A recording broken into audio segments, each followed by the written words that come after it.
Olá a todos e todas, começa agora o Sintra em Foco pela Rádio Sintonizade. Eu sou Maíra Streit e o convidado de hoje é Pedro Ventura, candidato da CDU à Câmara Municipal de Sintra. O objetivo desse espaço, como vocês sabem, é apresentar à população os diferentes candidatos e diferentes propostas para que o voto no dia 26 seja feito com mais convicção, com mais consciência. Então, muito obrigada, Pedro, pela sua presença, pela sua disponibilidade de estar conosco hoje nessa conversa. De nada, é um gosto estar aqui com vocês. Disponham. Obrigada. Bom, o senhor já tem uma trajetória política de muitos anos, mas mesmo assim eu gostaria que o senhor se apresentasse para quem não teve a oportunidade ainda de conhecer, falasse um pouco sobre o que faz, a sua experiência profissional, como é que resolveu ingressar na política, tudo isso. Eu sou Pedro Ventura, não nasci em Sintra, nasci em Tondela, que pertence ao distrito de Viseu. Depois, com muitos alunos daquela zona, vim estudar para Lisboa em 94, tirei o curso de História, uma licenciatura. Mais tarde tirei um mestrado em Economia, trabalhei muito em empresas que fazem estudos de impacto ambiental, obras públicas e obras privadas. Trabalhei ainda ligado a projetos da Unesco no estrangeiro, em Budapeste, em Viena e em Paris. E depois vim morar para Sintra há 20 anos. Conheci a nível profissional, na altura, um engenheiro civil um engenheiro eletrotécnico, aliás, chamado Batista Alves, que era o vereador da CDU no município de Sintra, e por um mero acidente fui ficando e fui, enfim, sendo envolvido na vida autárquica de Sintra. Gosto muito deste concelho e é por isso que o Partido Ecologista Os Verdes e o PCP me escolheram para ser candidato às autárquicas e estou aqui novamente como autarca, como candidato às autárquicas com toda a vontade, confiança e alegria e boa disposição. E o que é que te motivou a aceitar esse desafio? Acima de tudo é um conselho que eu gosto muito. E dizer que gosto muito de Sintra não é apenas por ter belas paisagens. Acima de tudo, tem um capital humano que de facto me atraiu. Eu sendo de fora, tendo vindo de fora, fui muitíssimo bem recebido. E é um agradecimento que eu terei sempre em relação à população de Sintra. Aliás, até fico bastante comovido quando, quando penso nisso. E julgo que devo também usar todas as minhas capacidades para tornar o Concelho de Sintra um concelho melhor a todos aqueles que querem aqui continuar a viver, mas também a todos aqueles que vêm de fora e querem realizar os seus sonhos aqui no município de Sintra. Seria Acima de uma tudo, foi forma isso. de retribuir esse acolhimento que o senhor teve Exatamente, aqui. exatamente, exatamente. E Muito considero que é muito importante nós termos sempre a capacidade de retribuir. Não basta apenas termos uma vida perfeitamente estável, a retribuição é algo que deve estar sempre presente. A retribuição, porque sabemos que quando esse sentimento perspassa na sociedade, mais depressa a sociedade também consegue avançar e acabamos por criar laços de solidariedade que eu julgo que são muito importantes. Sim, tá certo. Bom, começando efetivamente, nós estamos, né, nesse período conturbado de pandemia, agora um pouco mais controlada, mas os efeitos, como a gente sabe, para muitas famílias foi bastante grave. Foram muito graves, muitos perderam emprego, ficaram sem qualquer alternativa de renda. Existe algum projeto para tentar dinamizar a economia local, apoiar as pessoas desempregadas e tentar gerar mais oportunidades também?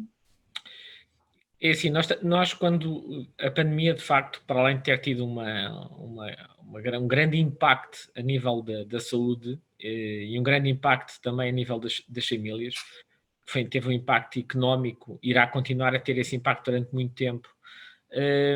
Nós, para tratarmos das pessoas, para conseguirmos resolver os seus problemas, a autarquia de Sintra não pode assumir esta responsabilidade de uma forma isolada. Aliás, o desemprego em Sintra cresceu de uma forma galopante.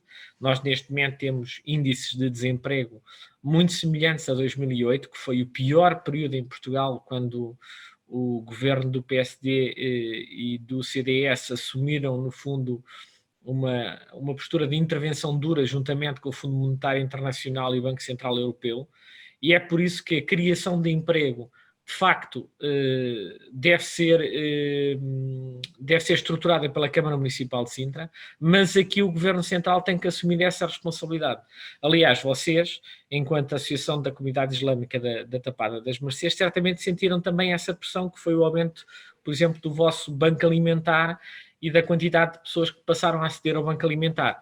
Ou seja, no caso da Associação da Comunidade Islâmica da Tapada das Mercês, pode continuar a dar esse apoio social, mas de facto é ao Governo Central que cabe assumir as suas responsabilidades. A Câmara Municipal, nesta fase, que é uma fase de... Eu não sei se é ainda saída da pandemia ou não. Eu julgo que devemos ter bastante precaução em relação às palavras que podemos utilizar. Temos a maior parte da população vacinada, mais de 80%, julgo que é neste momento o segundo país do mundo com a mais alta taxa de vacinação, mas o que é facto é que os países que se relacionam mais diretamente connosco não estão nesse nível. Basta ver, por exemplo, o Brasil, em que nós temos muitas relações com o Brasil, não está vacinado, os países da África também não estão, os níveis de vacinação são baixos, por isso a pandemia não está exatamente controlada. Nós na Câmara podemos tomar algumas medidas, aliás, nós fizemos inclusivamente sugestões na Câmara que foram bem acolhidas, nomeadamente no apoio às famílias, através de pagamento de algumas despesas, nomeadamente a água, gás e eletricidade. Também fizemos propostas para apoiar as micro e pequenas empresas, propostas essas que foram aceitas, mas é necessário continuar a estruturar o município para, no fundo, criar condições para que indústria, para que emprego e outro tipo de emprego se fixe neste concelho. Nós temos aqui uma tarefa que é uma tarefa hercúlea, e nessa tarefa hercúlea, se a Câmara Municipal de Sintra não for reivindicativa e não assumir o peso dos quase 400 mil habitantes que temos no município de Sintra, eu digo quase porque o número está lá muito perto, o município de Sintra fica para trás. E é por isso que nós julgamos que nesta fase cada um deve também assumir as suas responsabilidades. A Câmara deve assumir as suas responsabilidades concretas, porque a Câmara tem um orçamento muito pequeno para o número de habitantes que aqui vivem, e por outro lado o Governo deve disponibilizar somas para, no fundo, criar aqui uma junção de vontades para ajudar a população. Claro, a gente vai tentar se ater aqui ao que de fato é competência da Câmara, né? Mas uma das classes mais afetadas também na pandemia foram os trabalhadores da cultura, né? E Sintra tem esse cenário artístico forte e acaba sendo referência em eventos, festivais. Existe algo pensado não só para tentar reerguer um pouco o setor cultural, mas para tentar democratizar também o acesso às opções culturais, né, para que não fiquem limitadas só a quem pode pagar um preço alto por elas? Esse é um problema de facto da cultura em Portugal. Eu dou-lhe a minha experiência pessoal. Eu, quando trabalhei em Budapeste, portanto, estamos a falar da Hungria, a Hungria ainda tinha, atualmente não sei se continua a ter essa tradição, tinha ainda uma tradição cultural muito forte. E aquilo que acontecia na cidade de Budapeste é exatamente aquilo que não acontece no caso do município de Sintra, que é os agentes culturais não estavam apenas dependentes da boa vontade da Câmara, ou seja, através de planos que no fundo não são bem planos, ou seja, a Câmara Municipal garante uma verba que depois transfere para essas associações culturais, mas era a própria Câmara de Budapeste que organizava, juntamente com as várias associações culturais, um programa que era um programa vasto por toda a cidade e era um programa que tinha algo que era muito importante, dava estabilidade laboral aos artistas.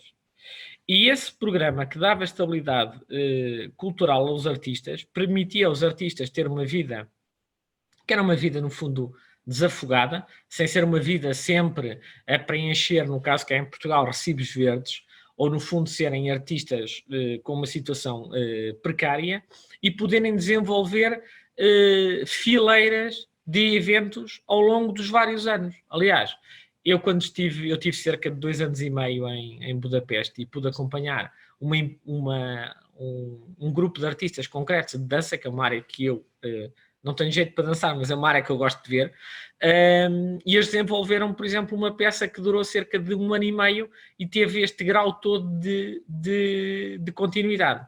Para além disso, a Câmara de Budapeste, mas também, na altura, o Governo, e, portanto, no caso de Portugal, seria o Ministério da Cultura, financiavam aquilo que era a bilhética dos espetáculos. E o que é o financiamento da bilhética? É ter o preço dos bilhetes a um nível baixo para que o bilhete não seja um entrave à participação das populações. Posso-lhe referir, por exemplo, que um bilhete de ópera, na Ópera de Budapeste, que é um edifício lindíssimo, património da humanidade, um bilhete de ópera custava 3 euros. 3 euros. É impossível por 3 euros ir a uma ópera ao São Carlos. Quem não tiver cerca de 14 euros já fica num lugar bastante mau e, portanto, só acima desses valores é que é possível ver um espetáculo de ópera. Porque existe esse estigma, né, de que as pessoas não gostam, mas não necessariamente corresponde à realidade, são de fato inacessíveis, né? É difícil até desenvolver esse gosto e acompanhar mesmo os espetáculos, porque são mesmo muito caros para a maioria das pessoas, para boa parte das pessoas. É isso mesmo, são inacessíveis, e por vezes esses espetáculos também estão em sítios que é difícil Distantes para as elas. pessoas. Uhum. Ou seja, se nós temos um concelho, que é um concelho que tem várias cidades, no fundo tem a cidade da Guelva Cacém, que é uma das maiores cidades da área metropolitana de Lisboa. Tem ainda a cidade de Queluz, que também é uma grande cidade dentro da área metropolitana de Lisboa. E podemos dizer que tem o Algueirão e Martins e o Rio de Moro também como um terceiro grande núcleo urbano. Aquilo que deve existir é uma programação muito específica nesses sítios urbanos. Mas para isso também é preciso criar estruturas de espetáculo que sejam acessíveis e que tenham condições.